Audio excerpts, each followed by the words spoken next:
Salve, salve! Muito bom dia, bem-vindos, bem-vindas a esta manhã ensolarada de muito conhecimento, se bem que hoje nós estamos aqui, aliás, desde ontem à noite nós estamos aqui com um clima verdadeiramente europeu, o tempo mudou, deu uma virada, tá até fazendo frio. E falar de frio aqui em Teresina é algo assim, é um milagre. Eu não sei aí na sua cidade, mas quando tem aquela virada de tempo, que começa aquela chuvinha, né? Aí você já fica todo meio que manhoso para sair de casa e fica lembrando daquela tão velha e boa rede. Ah, uma rede agora, né? Então, um bom dia especialíssimo a todos os doutores e doutoras, os meus amigos professores, professoras, gestores, gestoras, a todos da Secretaria de Educação, pessoal do canal Educação, meu diretor, muito bom dia. Contemplo uma excelente semana de muito trabalho e estamos aqui de volta, né? De volta. E vamos aqui ver quem são os polos, meu diretor, que está ali com a gente. Dá uma olhadinha ali nos nossos polos, né? Quem são eles? Nós temos ali Caldeirão Grande, Campinas, Capitão Gervásio de Oliveira, Arco Verde, Esperantina, nós temos também Jerumênia, Jaicós, Isaías Coelho, João Costa, Joaquim Pires,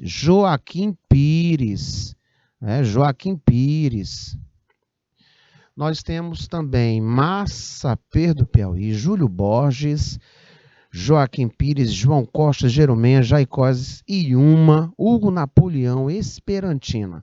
Esqueci de dizer o seu polo, a sua escola, a sua cidade, manda aí um alô para nós, né? Claudineia Pinto, muito bom dia, professora mediadora lá da Unidade Escolar Expedito Rezende, né?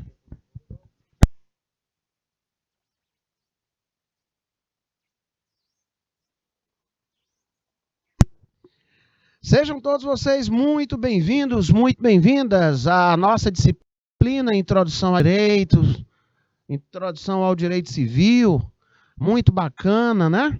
Então vamos dar uma olhadinha, gente, que eu sempre deixo as tarefinhas para casa e sempre gosto de estar corrigindo com vocês.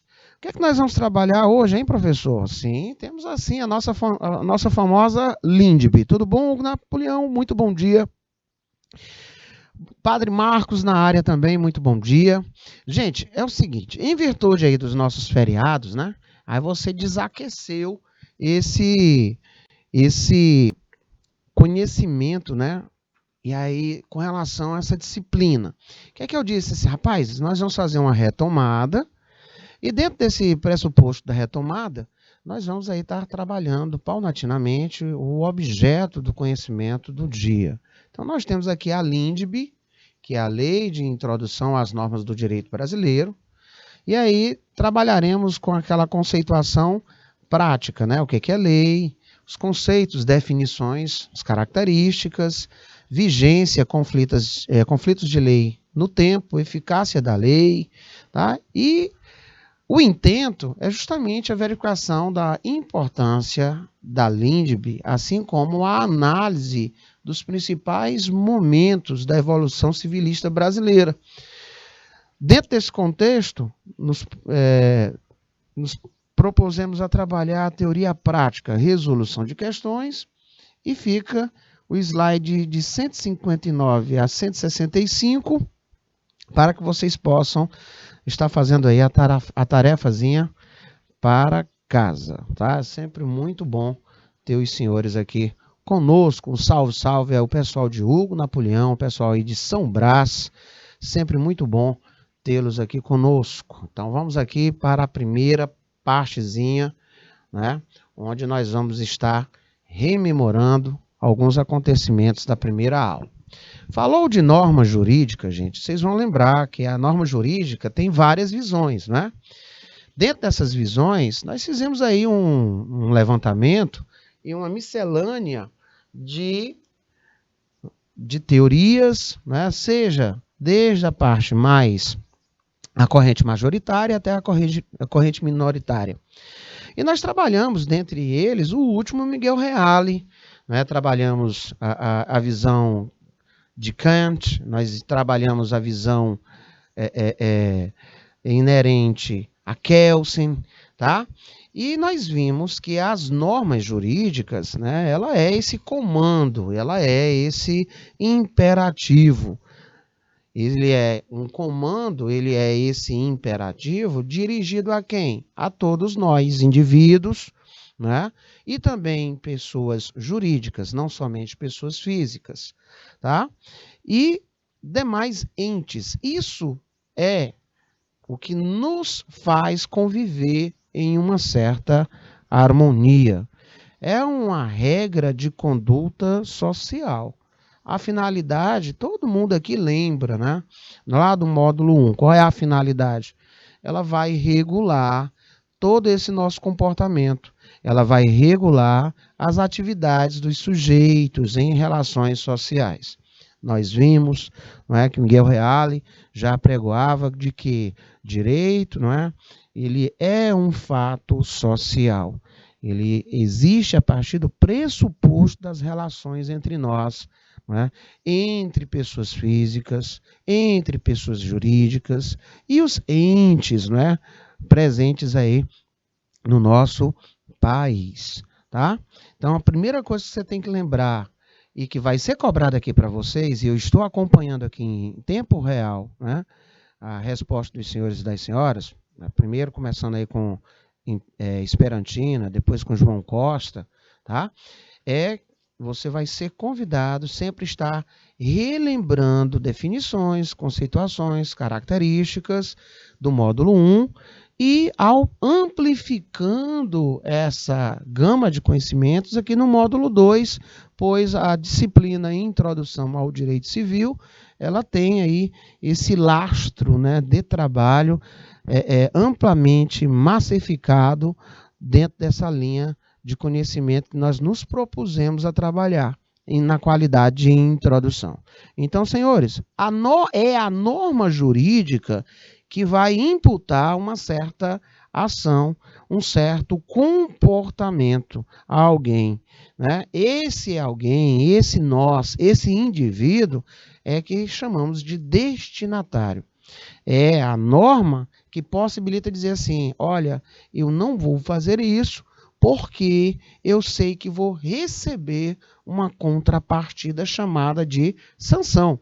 Pode ser aí desde uma multa, pode ser a prisão, pode ser a detenção, pode ser uma apreensão e assim por diante. Então, a vocês que visualizaram aí a resposta como sendo correta. Normas jurídicas podem ser definidas como um conjunto de normas que integram o ordenamento jurídico brasileiro. A função regulamentar a conduta das pessoas, ou seja, é a imposição normativa incorporada em uma fórmula jurídica. E aí o pessoal de Esperantina, juntamente com o João Costa, né, cravou ali mais do que de imediato que a resposta ela está literalmente correta. Perfeito. Vamos um pouquinho mais adiante. A norma jurídica para Kelsen. O que é que nós vamos lembrar do Kelsen? Vocês sabem, quando nós falamos sobre ele, por mais de uma vez, né, sempre muito, muito relembrado, nós vimos que Kelsen, ele desenvolveu aí várias teorias, e dentre as quais nós podemos visualizar a questão da pirâmide, né, hierárquica das leis. Dele onde ele já assinalava que você vai de norma em norma até resolver a lide. Você vai de norma em norma até alcançar o estágio principal, que é a gênese de todas as outras leis, que no caso nosso é a Constituição. E nós vimos os momentos desde o surgimento das primeiras constituições e a importância do estudo do direito constitucional, que amanhã nós vamos dar prosseguimento a essa área. Então, quando se fala de Kelsen, você vai lembrar da teoria pura, você vai lembrar, né, da pureza do direito, das leis, da sistematização, da hierarquia entre as leis, certinho? Aí nós tivemos a participação novamente de João Costa cravando como correto. Ele diz que norma jurídica, para Kelsen, é a fonte comum de validade de todas as normas pertencentes a uma mesma ordem normativa. O seu fundamento de validade comum, né? E aí nós percebemos que a galera foi lá cravando, né? Cravando como correto. Parabéns aí o pessoal de João Costa, como sempre, muito participativos, né? Lembrando que segundo Kelsen, no sistema hierarquizado, toda norma jurídica ela encontra fundamento de validade em outra norma, certo? Aí você vai subindo de degrau a degrau até ver a outra que é a que vai dar aso ao entendimento geral, né? Que é a nossa Constituição Federal, a última, completando aí 34 aninhos no dia 5 de outubro passado. Nós vimos aí as características, nós vimos a importância dela para todas as demais normas, tá? E é muito importante nós estarmos relembrando desse farol norteador, tudo bem? Nós temos aí esse degrau que nos permite verificar a hierarquia. Nós temos aí as leis municipais, nós temos as leis estaduais e nós temos as leis federais e as leis distritais.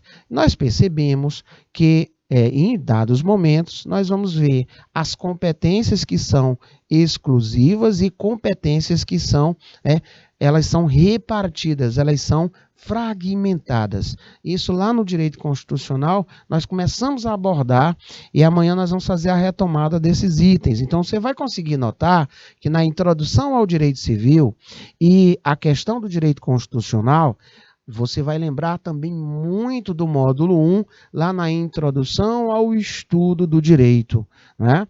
Você todo instante está tendo que recorrer a lembretes advindos de lá.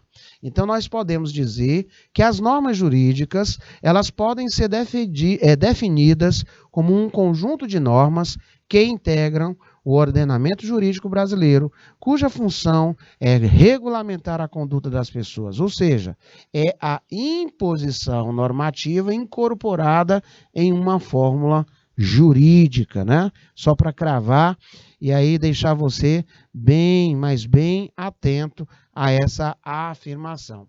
E segundo Kelsen, que nós vimos que para Kelsen, a fonte comum de validade de todas as normas pertencentes a uma mesma ordem normativa, ela diz que o seu fundamento de validade comum, e nós vimos que é a nossa Constituição Federal, é essa escadinha que vai sendo refeito e que vocês colocaram também como correto. Gente, até aqui alguma dúvida? Até aí alguma coisa que possamos acrescentar? Então a dica é essa, não esqueçam de estarem revendo as dicas dos slides para casa, os apontamentos, vai colocando aí aquele momento que eu digo, olha, cuidado com o slide fulano de tal, o slide 15, crava isso, olha, isso aqui é carinha de prova, para quando vocês forem fazer a prova de vocês, né, já estarmos aí um caderno repleto de questões e estarmos fazendo aquelas revisões finais, deixando vocês mais orientados ainda. Combinado? Bom, um outro item que nós começamos a trabalhar, gente, foi a questão das escolas. E nós vimos, né, desde a primeira que estudamos, que foi a escola, né, dogmática e exegética, até esta última aqui. Nós vimos a escola sociológica do direito. A escola sociológica do direito, ela é aquela que considera o direito um fato social. Então vai colocando, né? É aquela que considera o direito como sendo um fato social. Então, você vai lembrar, Escola Sociológica do Direito.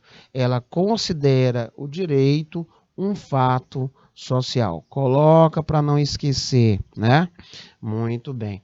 Ah, professor, então eu posso dizer que ela parte do pressuposto do que o intérprete ele é escravo da lei. Crava aí. Prega o culto desmedido aos códigos, crava lá, inadmitindo qualquer lacuna. O símbolo maior dessa escola, Escola do Código Civil francês de 1804, chamado de Código de Napoleão. Este código era considerado obra completa e acabada, expressão da filosofia liberal e individualista que triunfou com a Revolução Francesa. De acordo com essa escola, os códigos não deixam nada ao arbítrio do juiz. Daí dizer o princípio da onipotência do legislador. Fonte única do direito, o Estado, competindo-lhe por meio da interpretação gramatical, literal, extrair o sentido do texto legal. Tal afirmação nos remete à escola sociológica do direito? Pelas características, nós vimos que não. Né? Porque se eu estou dizendo que a escola sociológica do direito é aquela que admite, considera o direito como sendo um fato social, que é aquela, né, decorrente do próprio convívio do homem em sociedade, que é aquela que observa, sendo o direito um conjunto de normas que regulam a vida social, tá? Leva-se em consideração a realidade da sociedade, da vida social. Então tem como fundamento a própria sociedade, tá? Ora, se eu vou fazer essa visão do estudo do comportamento das pessoas, da sociedade, e eu estou dizendo que ela não dar aso à interpretação, porque é uma lei completa, essa informação ela está o quê? Divinamente errada. Quando ela fala esse tipo de coisa, você já pode dizer, ah, menina, essa daí, né, é aquela tida como a escola exegética. Certinho, coloque aí para você não esquecer mais. Coloca aí que essas informações aqui é da exegese. Ó, quando falar intérprete é escravo da lei, né? Prega o culto desmedido aos códigos. Falar de Código Civil Francês, 1804, Código Napoleão. Falar que não deixa lacunamento, não deixa nada ali ao arbítrio do juiz. Na hora que ele disser interpretação gramatical, literal, vocês já vão dizer, ah, ele está falando aí da escola da exegese. Combinado, meus ilustres? Beleza? Bacana. Vamos adiante. Relembrando aqui noções básicas do direito. Nós sabemos que a todo instante nós temos que recorrer a definições, conceituações que são de extrema importância. Nós vimos no início, né, que o direito ele é esse advindo daquilo que é reto, do direto. Num sentido figurado, o direito passou a ser sinônimo de regra, de norma e de lei. Mas, com o avançar e obviamente, né, a sociedade tendo a sua maturidade e vivência, tivemos uma visão, né, modificada ao longo desse processo evolutivo, tanto do surgimento das cidades, dos surgimentos das relações mais variadas possíveis na sociedade, né? Aí nos vislumbramos hoje com o direito civil. Eu costumo dizer que o direito civil, nós respiramos esse direito no dia a dia. Respiramos. O que você imaginar tem o direito civil. E o que você imaginar, você vai lembrar que antigamente se falava muito na LIC. E depois, não é? Nós passamos a visualizar a LINDB. E aí nós falamos que foi justamente a amplificação desse entendimento.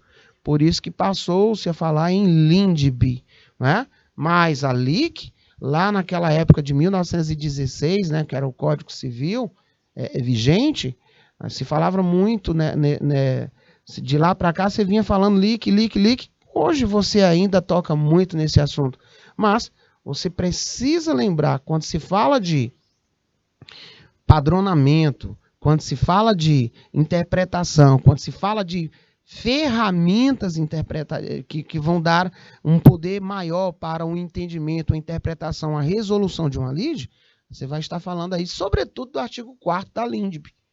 Você vai lá ver, né, o processo de analogia, costume, tá? E aí, nós somos até em equidade, que tem lá um parágrafozinho único. Pode abrir aí na procura da internet. Alguns professores já me disseram que quando a gente está aqui ministrando a aula, ele já abre para o aluno ver na procura aí da internet. Isso é muito bacana, né? Por quê? Porque você consegue ver em tempo real e essa busca orientada, ela é um estudo muito eficaz, porque você está em contato, né, expondo as suas ideias, procurando e vendo a complementação teórica. Então, quando se falar nas noções básicas do direito, você vai lembrar que o direito ele passou a ter essa visão, né, uma visão um tanto quanto figurada, né, dessa questão do regramento, da norma, da lei. E nós vimos, não é, que vários estudiosos eles não conseguem entrar em consonância. Né? Por exemplo, Miguel Reale ele fala da força do direito. Já outros não concordam com essa força, porque quando Miguel Reale fala da força do direito, ele está falando de uma das suas características, que é o coercível. Né? O coercível é a possibilidade de sofrermos uma reprimenda através de uma sanção. Tá? Então, primeiro item que você vai lembrando aí, você vai colocando itens que falam sobre norma jurídica, você vai lembrando sobre a questão do que é direito. Tá? E o que é direito? Aí nós sabemos as fontes do direito. Anote no seu caderno. Fontes do direito, professor. Fontes do direito. Eu preciso lembrar, ó, dica, ó, o que é direito? Anotando aí, ó, dicas. O que é norma? O que é norma jurídica? Terminamos de ver, né? Ó. O que é norma jurídica? Nós vimos aqui, ó, detalhes assim, bacana. Nós vimos aí sobre as escolas e nós falamos sobre duas. A sociológica é a primeira lá que estudamos, né? A dogmática, a exegética, tá? Então, nós vimos que as fontes do direito eles são fundamentais na construção de uma coisinha chamada de direito positivo, que nós vimos na primeira aula. O que é um direito positivo? Olha aí, só dica legal de prova. Direito positivo, tá? Temos também o direito subjetivo. Olha aí, para lembrar nesse primeiro momento, vai colocando aí no seu caderno, rapaz, deixa eu lembrando aqui que o professor vai trazer questões sobre isso, e você já tem anotado, se você tem o módulo 1 anotado aí, você pode ir lá folheando que você vai encontrar tudo isso, tá? Nós estamos apenas fazendo uma retomada, então nós sabemos que as fontes do direito, elas são, né, fontes, são essenciais para a construção do direito positivo, que é o direito escrito, que é o direito interpretado. Esse direito escrito, esse direito interpretado, ele rege as relações na atualidade. As principais são o quê, senhores? As leis, os costumes, a doutrina, a jurisprudência. Tá? Então, quando te perguntar sobre as fontes, você vai lembrar. As fontes, as principais são quem? As leis, os costumes, a doutrina, a jurisprudência. Até aqui, estamos juntos? Como diz um grande douto, né? Que o direito, ele é uma integração normativa de fatos segundo valores. Eu adorei isso aqui, né? O que é o direito? Um grande jurisconsulto, ele diz isso. Ele fala que direito é uma integração normativa de normas, de fatos, segundo valores. Olha aqui, falando sobre o direito, o que é o direito, tá? Agora nós vamos um pouquinho mais para frente. Leis físicas indicam aquilo que, na natureza, necessariamente é. Leis jurídicas indicam apenas aquilo que, na sociedade, deve ser. Então, direito é a ciência do dever ser. Lá atrás, quando nós estávamos falando sobre Kant, quando nós estávamos falando sobre Aristóteles, tá? Nós estávamos falando sobre esses grandes filósofos que são relembrados até o dia de hoje. Nós falamos sobre uma questão do hipotético. Lembra disso, tá? Aí nós falamos sobre a questão da diferença entre direito e moral. Terminamos de citar uma delas, né? Que é a questão do coercível, é do direito, não é? Não se tem como um cidadão ser cobrado por aquilo que ele ideologicamente pensa. Eu vou jogar bem aqui esse papelzinho aqui fora. Se te faltou todos os freios, né? Ninguém... Ei, olha aí, rapaz, corra feia. Agora, será que nós não temos um conjunto normativo para também verificar esse tipo de comportamento? Temos várias cidades no nosso país, não é? Nós temos vários países onde não se pode estar jogando as coisas dessa forma, entende? Bacana até aqui? Tamo junto? Então coloca aí, direito é a ciência do dever ser. A sociedade, ela é o berço do direito. Nós vimos que o direito, ele é fato social. Que direito, ele é uma integração normativa de fatos segundo os valores. Aí vai entrar em o que você vai precisar lembrar. Olha outra dica de prova. Você vai lembrar, né? O direito positivo versus o direito subjetivo, tá? Você vai lembrar sobre isso. O direito positivo, né? E o direito subjetivo. O direito positivo versus o direito natural versus o direito objetivo. Coloca aí para não esquecer essas ligações, tá? Primeiro, você vai lembrar que onde está o homem está o direito. E onde está o direito está o homem, onde está o homem está o direito. Então, nós vamos ter que estar lembrando sobre essas questões aqui. Direito natural, direito positivo, direito subjetivo, direito objetivo. Me diga, gente, qual desses aí é aquele que me traz uma ideia de universalidade, gente? Qual desses aí ele me dá a ideia de universalidade? É aquele que já nascemos com ele. Nós não precisamos ter nada positivado, nada escrito. Não é o direito dos homens, né? Qual desses aí? Será que eu tenho aí direito objetivo? O direito subjetivo? Será que é o direito positivo? Será que é o direito natural, esse universalizado? Né? Então, quando você vai falar de universal, você vai lembrar desse do direito natural. É o direito que pré-existe à legislação. Ele é anterior à norma, tá? Caráter universal. Por exemplo, o direito à vida é um exemplo do direito natural. Já o positivo é o nome. Direito legislado, estabelecido. É uma lei criada, tá? É uma lei criada. A própria Constituição é um exemplo disso, certinho? O direito positivo, gente, ele é esse conjunto de normas escritas ou não escritas, que apresenta a formulação culturalmente construída para reger a sociedade. Tem vigência, é temporal, é mutável, tem uma base territorial.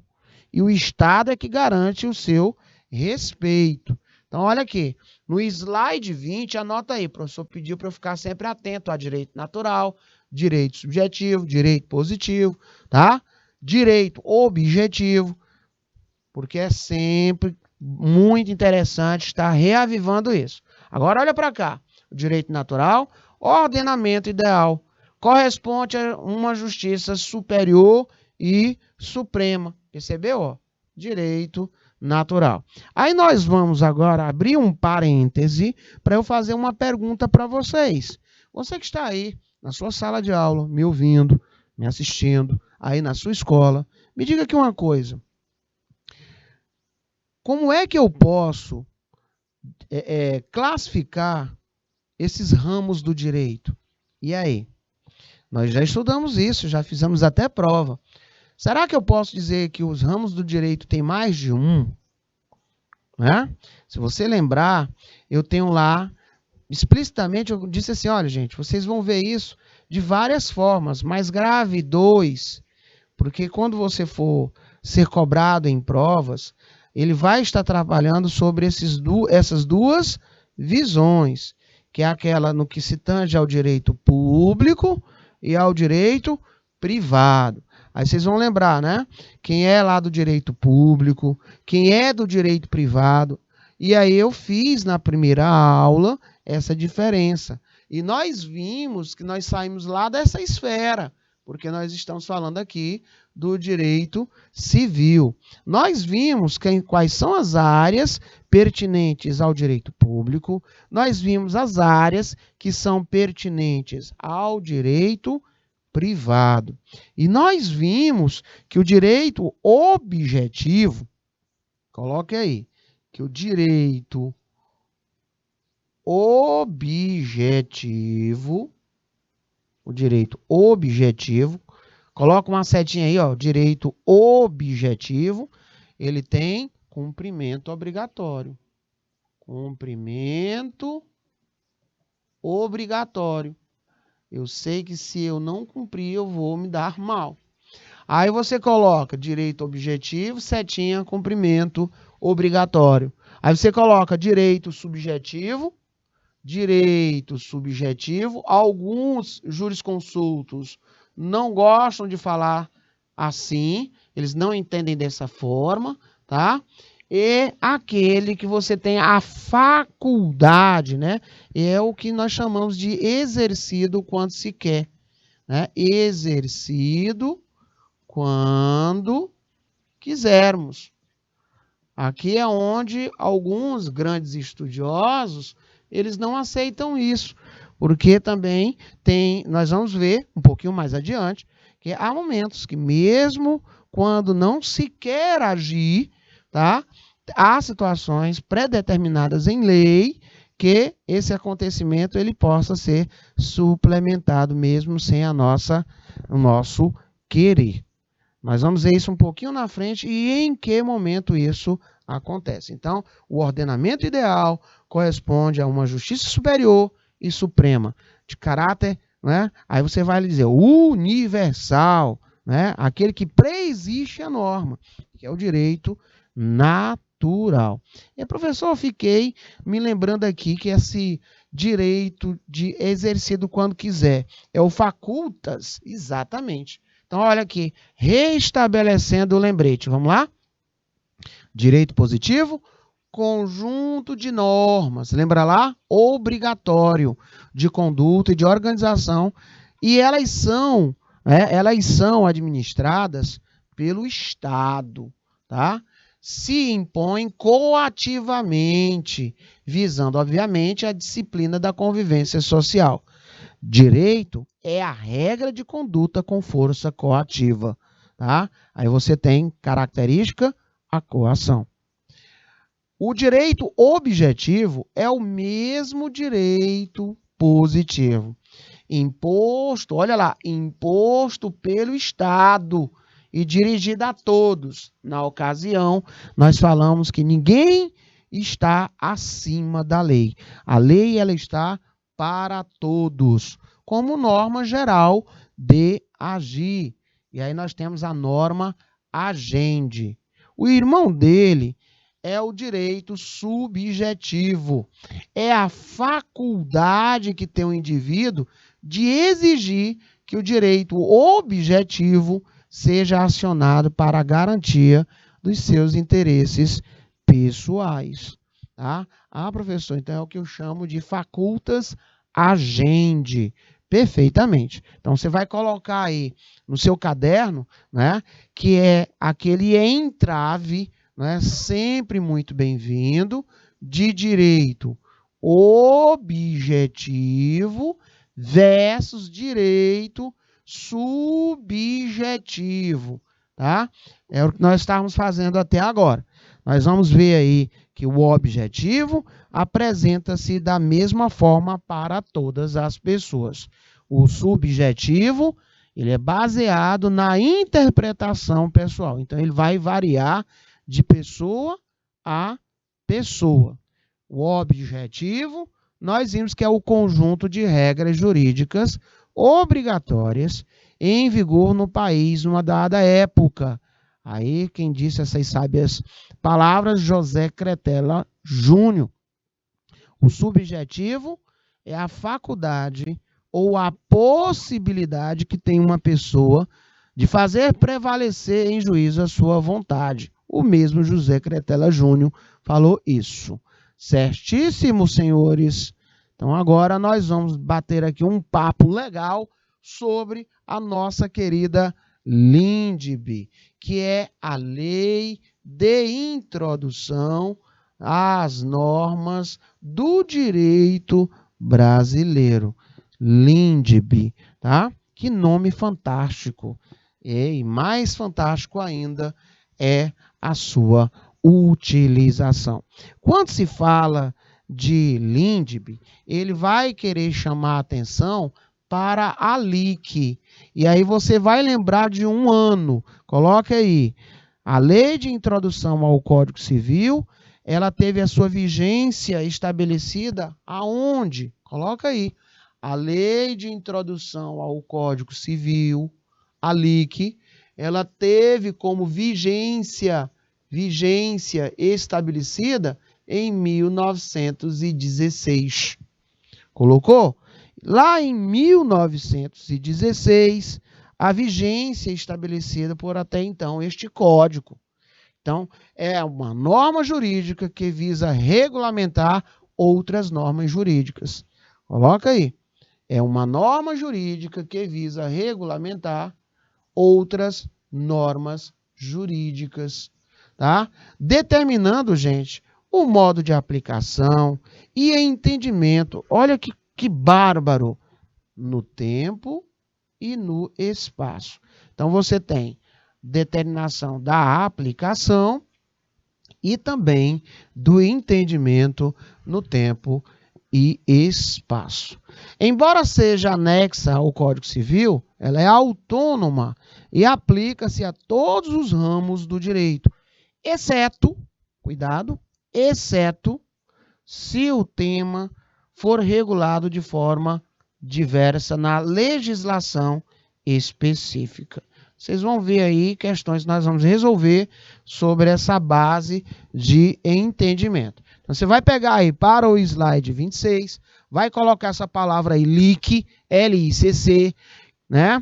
Que ela quer dizer justamente isso, Lei de Introdução ao Código Civil, vai colocar período de vigência 1916. Entretanto, senhores, bote aí outro ano. Em 2002, nós vamos perceber o que às vezes é chamado de segunda LIC, tá? Que é espelhada no Código de Normas Jurídicas. Aí você vai ver esse dispositivo, né? Esse decreto-lei é o 4657 de 1942. Esse decreto-lei 4657 de 42 passou a regulamentar a elaboração, a aplicação, a vigência. Mas não foi só do Código Civil. Foi de todas as normas de direito público e privado. Aí o que aconteceu? Lá em 2010, tivemos a lei chamada de 12.376. E aí ela passou a ser chamada de LINDB, tá? Porque não era mais só voltada ao Código Civil, mas sim a todas as outras normas. Então, olha só, é muito comum em provas cair um pouquinho da história. E aí ele vai trazer um texto, vai trazer esses anos e vai trazer esses decretos-leis, essas coisinhas assim, para você analisar verdadeiro e falso ou as corretas. Tá? Olha aí outra dica de prova. Então, nesse slide você vai botar LIC, vigência 1916.